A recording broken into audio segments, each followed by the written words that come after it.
मुख्यमंत्री एकनाथ शिंदे यांच्या उपस्थितीमध्ये डबल महाराष्ट्र केसरी शिवराज राक्षे हे आज शासन पदावर नियुक्त झालेले आहेत।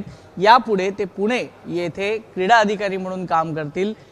एक शेतकऱ्याचा पुत्र पैलवान हा आता शासनात नोकरीला दाखल झालेला आहे। त्यांच्या काय भावना आहेत शिवराज राक्षे यांच्या ते जाणून घेऊया। शिवराज, तुझं खूप खूप अभिनंदन। तुझा आतापर्यंतचा प्रवास आणि आता तू शासनात नोकरी लागलेली आहे, तुला मुख्यमंत्र्यांच्या हस्ते तुला पत्र देण्यात आलेलं आहे, काय नेमक्या भावना आहे? गेली माझी 15 वर्षाची मेहनत होती, आईवडिलांचं कष्ट होतं, वस्ताद मंडळींचं यामागं कष्ट होतं आणि आज मला आपल्या महाराष्ट्राचे लाडके मुख्यमंत्री एकनाथजी शिंदे साहेब यांच्या हस्ते मला आज नोकरीचं लेटर या ठिकाणी देण्यात येत आहे। मी त्यांचं मनापासून आभार मानतो की आज त्यांनी एक माझ्या सर्वसाधारण खेळाडूला ही एक मला संधी दिलेली आहे।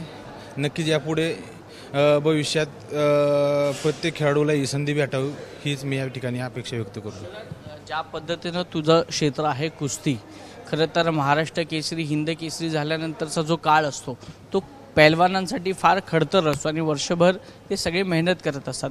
परंतु आता तुझं एक उत्तम उदाहरण आपल्याला पाहायला मिळते की डबल महाराष्ट्र केसरी असल्यामुळे शासनाकडून काय काय मिळू शकतं, तर किती प्रेरणादायी आहे पैलवानांसाठी?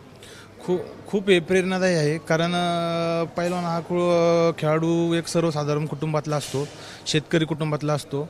प्रत्येकाची परिस्थिती एक नाजूक असते। आजकाल बघायला गेलं तर पैलवानाला खूप खर्च आहे आणि प्रत्येक पैलवानाचे वडील असतील, आई वडील असतील, एवढा खर्च त्यांना काय झेपत नसतो। त्यामुळं पैलवानांचा उदरनिर्वाह आता येणाऱ्या काळात ज्या गावच्या ज्या जत्रा असते या ठिकाणी कुस्त्यामार्फत जे थोडेफार काही पैसे मिळतात त्यामधून पैलवानांचा उदरनिर्वाह होत असतो।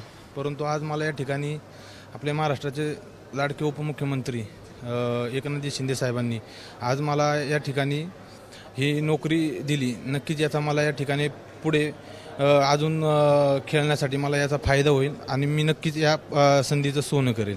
शिवराज राक्षे आता पैलवान नंतर आता महाराष्ट्र शासनात दाखल झालेला आहे, पुढचं ड्रीम काय आहे? पुढे आता येणाऱ्या भविष्यकाळात आता 2024ला ऑलिम्पिकच्या ट्रायल होणार आहेत, त्यासाठी माझा प्रयत्न चालू राहणार आहे। एशियन असतील, राष्ट्रकुल असतील, यासाठी माझा सराव चालू आहे। त्या प्रकारे माझी वस्ताद पण मेहनत घेत आहे आणि प्रयत्न तर चालू आहे।